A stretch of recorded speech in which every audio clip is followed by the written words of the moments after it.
Then we have the seventh type of Tawheed, and this is the Tawheed of the grave worshippers. Tawheed of the Quburiyun, the grave worshippers, which are the people that really we are addressing by way of this treatise.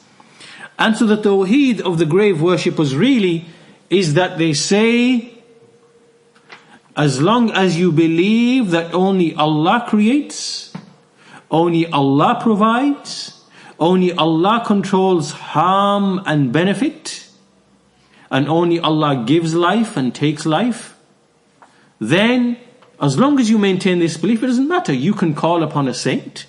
You can ask a saint for help, for rescue. You can call upon Ali, Ya Ali, Madad, as they say, as the Rafida say, and many of the Sufis, the Barelwis say as well. Oh Ali, I ask you for help. Or they call upon Abdul Qadir al-Jilani, or they call upon whatever saint. They are saying basically that this is not shirk. Why is it not shirk? It's not shirk because the person believes that only Allah is the creator, only Allah is the provider, that He is really the one who is really helping, not Ali, not Abdul Qadir al-Jilani, not any wali or any saint in the grave. We don't believe that they are helping us. This is what they say. This is their argument now. We don't believe that they are the ones who are helping us because we believe that only Allah is the creator. So how can you call this shirk? Can you see what they're doing? What they're basically saying? Right?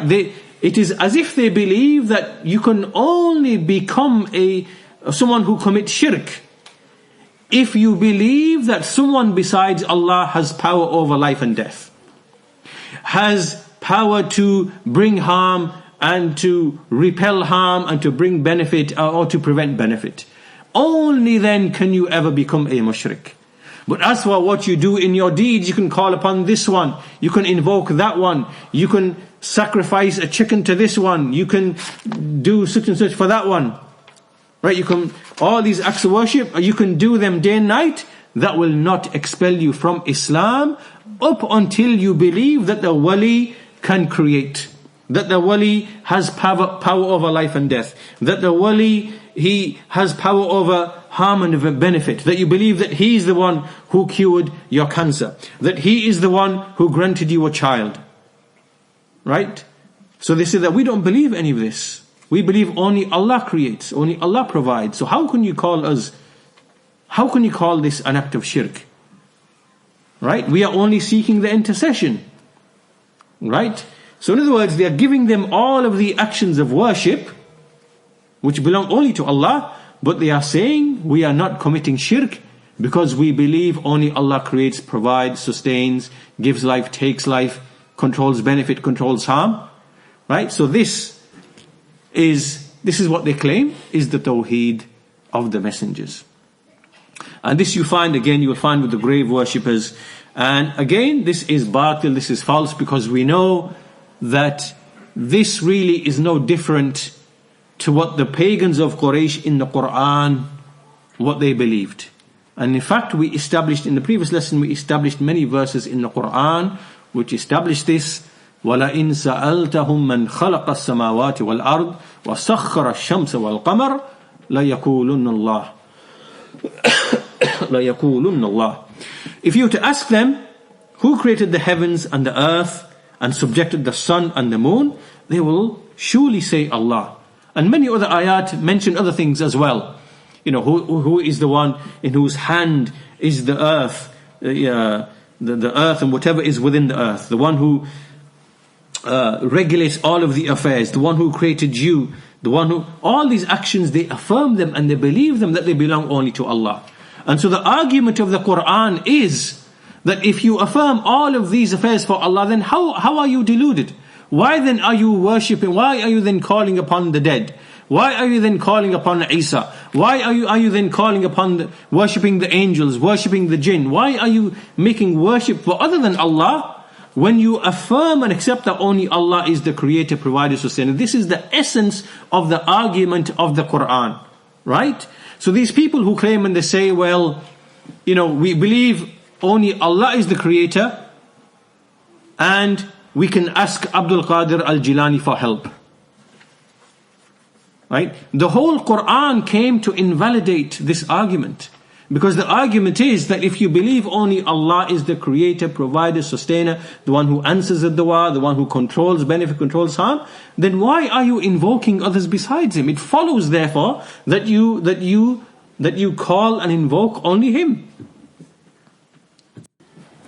So to give you an example to illustrate this, the absurdity of what they are claiming, is let's say for example that you have a person who is the owner of a company, and this owner of the company is the one who decides who will give employment to anyone he pleases. Right? And so a person comes along and he says, look, I affirm that this man, that the final decision rests with him. I affirm that he is the owner and the master of the company. I affirm that he has the right to hire and fire. I affirm and accept all of this. But I'm going to ask his employee for a job.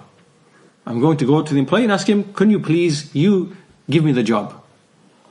Does this really make sense? Does this make sense?